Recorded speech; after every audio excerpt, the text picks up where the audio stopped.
Bonjour chers élèves, dans cette vidéo on va corriger un exercice sur le pendule de torsion issu du National 2008, session normale. Le savant Cavendish a réalisé en 1778 la première expérience utilisant la balance de torsion pour déterminer la valeur de la constante de gravitation universelle G. Il a trouvé la valeur que vous connaissez déjà. Désormais, il devient possible de calculer les vitesses des satellites artificiels et naturels sur leur orbite par application de la deuxième loi de Newton.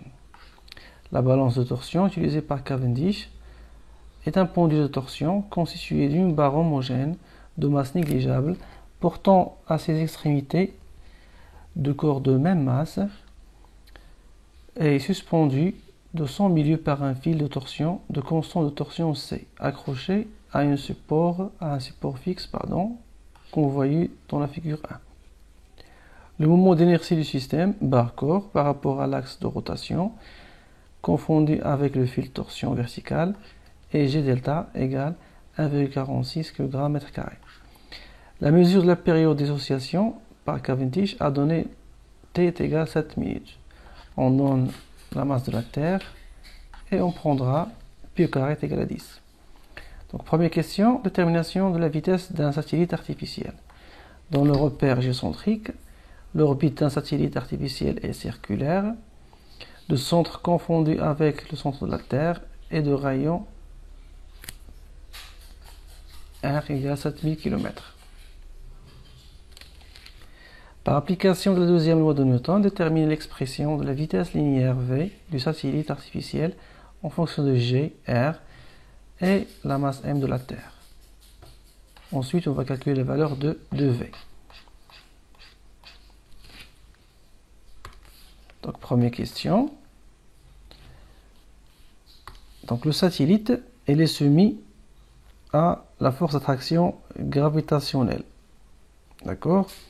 Donc, en appliquant la deuxième loi de Newton, donc selon la deuxième loi de Newton, on aura F égale ma. Donc on va projeter sur la normale de Freinet. Donc voici la trajectoire circulaire, la Terre au milieu, voici le satellite. Les repères de Freinet, voici N, voici U, et la force F, la voilà. Donc, la force F, on va faire une projection sur la normale. Donc, projection sur la normale. Ça va donner la force F qui est égale M à N. Donc F c'est G fois la masse du satellite fois la masse de la Terre sur R au carré qui est égal à M fois V au carré sur R, l'expression de l'accélération normale. Donc V au carré est égal V au carré, on va simplifier par M et par 1R, ça va nous laisser seulement G, la masse de la Terre, sur le rayon de l'orbite. Donc la vitesse V, c'est racine G fois la masse de la Terre sur le rayon. Par application numérique, la vitesse V est égale à racine 6,67 10 à la puissance moins 11 qui multiplie 5,98 fois 10 à la puissance 24 sur le rayon 7 10 à la puissance 6 en mètres est égal à une valeur à peu près 7548 mètres par seconde. Donc, voici l'expression littérale et voici l'application numérique.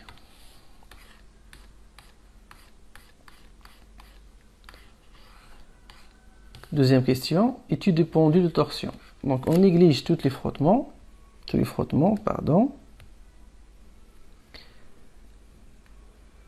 et on note θ, l'abscisse angulaire de torsion de fil, Tθ sur Tt, c'est la vitesse angulaire. Deuxième dérivée, c'est l'accélération angulaire. De 1, établir l'équation différentielle traduisant les variations de l'abscisse angulaire θ au cours des oscillations du pendule. Donc le pendule il est soumis à 3 forces. Vous avez le poids et R, la réaction, bien la tension du fil de torsion, et le couple de torsion.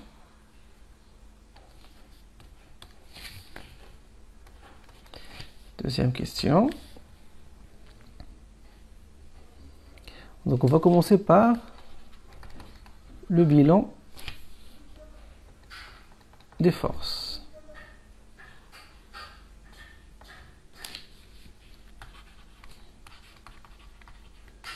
Appliqué sur la barre, bien sûr. Donc vous avez P, le poids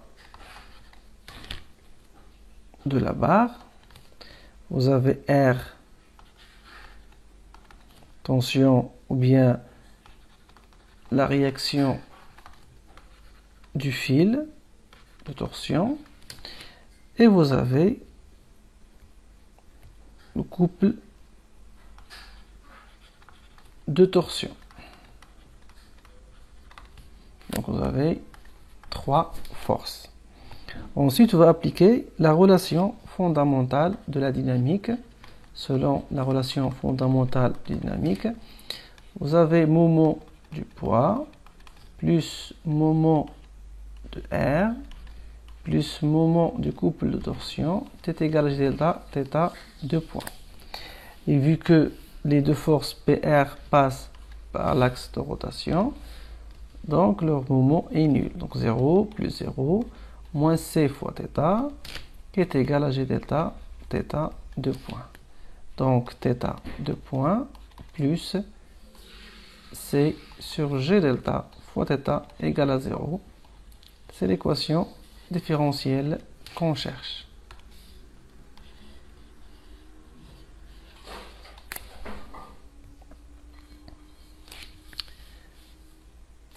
Donc c'est question de 1. On passe à la question de 2. La solution de l'équation différentielle s'écrit sous la forme θ égale θ max cosinus de pi t sur t0 plus phi. En utilisant l'équation différentielle et sa solution, trouvez l'expression de la période propre t0 en fonction de C et G delta. Ensuite, on va déduire la constante de torsion C de fil utilisée par Cavendish.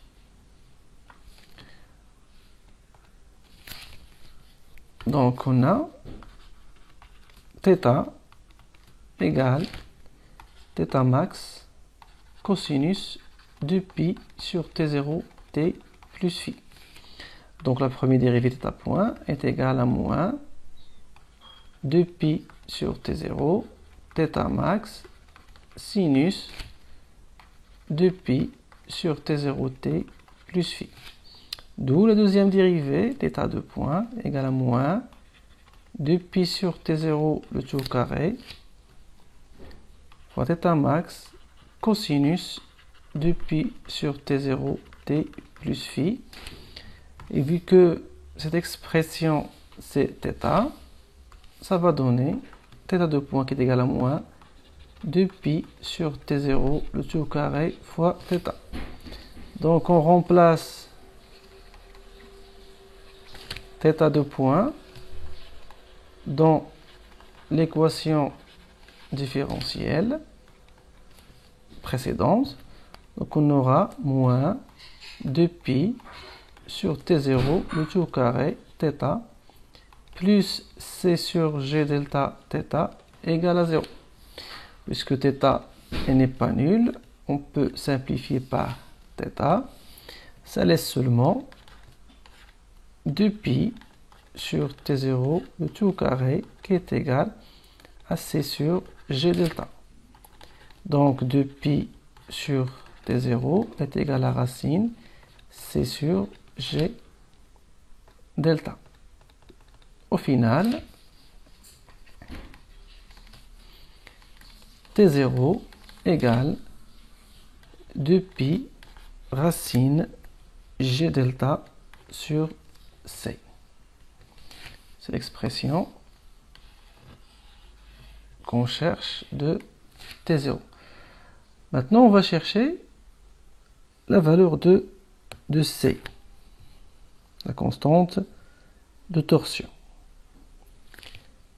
Donc, on part de cette expression que vous voyez ici. Donc, on a 2π sur T0 au carré qui est égal à C sur G delta. Ça veut dire que C est égal à 4π au carré fois G delta sur T0 au carré. Expression littérale. Ensuite, on va remplacer par avoir l'application numérique. Donc 4π au carré, c'est 4 fois 10 fois G delta 1,46. 7 minutes pour T0, on va le convertir en secondes et la porter au carré. Donc ça va donner une valeur égale à peu près à 3,31 la puissance moins 4 newton mètre radian moins 1. Et voici la valeur de C, constante de torsion. Troisième question, exploitation de la courbe θ égale à t. Deux expériences ont été réalisées pour déterminer la période des oscillations du pendule, l'une en présence de frottement et l'autre en l'absence de frottement. Les courbes A et B de la figure 2 modélisent l'évolution de l'abscisse angulaire θ, de torsion du fil, au cours du temps dans chacune des deux expériences. Précisez la courbe correspondante au régime pseudo-périodique et justifiez votre réponse. Donc, comme vous voyez ici, pour la courbe P, on voit bien que l'amplitude diminue au cours du temps. Donc, ça correspond bien au phénomène de l'amortissement. Donc, c'est la courbe P où on a le régime pseudo-périodique. Donc, troisième question, 3.1. Donc, c'est la courbe B. Sa courbe B correspondant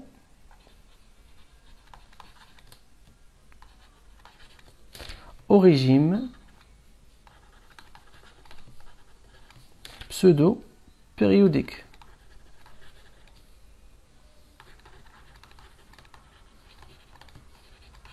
Pseudo-périodique car l'amplitude diminue en fonction du temps.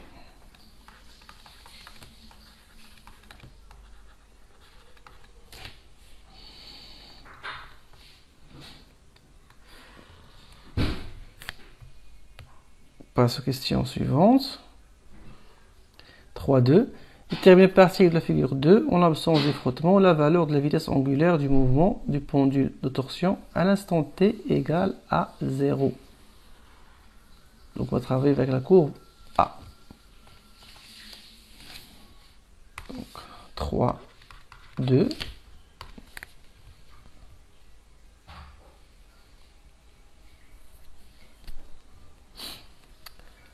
Donc pour déterminer la valeur de θ point, à t égale à 0, il faut tout d'abord déterminer phi. Donc, on aura besoin de la phase. Donc, on a θ égale θ max cosinus de pi sur t0 t plus phi.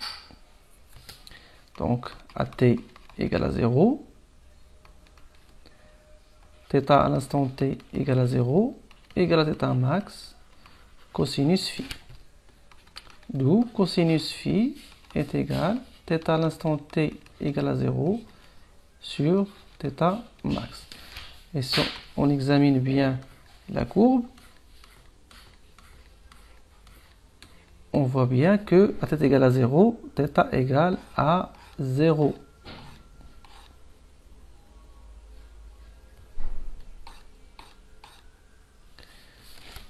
Donc cos phi égale à 0, ça veut dire que phi égale à plus ou moins pi sur 2 radians.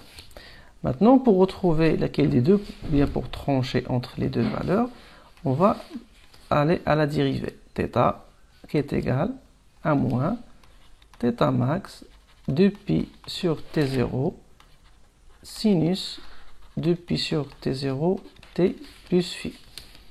Donc θ point à l'instant t égale à 0 est égal à moins θ max de pi sur t0 sinus phi. La courbe est décroissante, ça veut dire que θ point est inférieur à 0, elle est négative. Donc, sinus phi doit être positif. Donc, phi est égal à pi sur 2 radians. Maintenant qu'on connaît la valeur de phi, on va calculer la valeur de θ point à l'instant t égale à 0, qui est égal à moins θ max fois 2pi sur t0 sinus phi. Pour θ max, si on examine la courbe, voici la valeur de θ max, c'est 0,8 radians. Donc, application numérique, θ point à l'instant t égale à 0, égale à moins 0,8 fois sinus, fois 2pi, pardon, fois 2pi sur t0 qui est égal à 7 fois 60 fois sinus pi sur 2.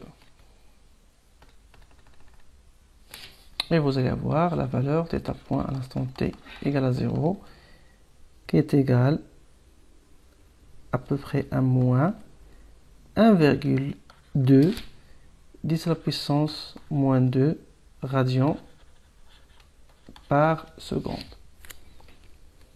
Et merci pour votre attention.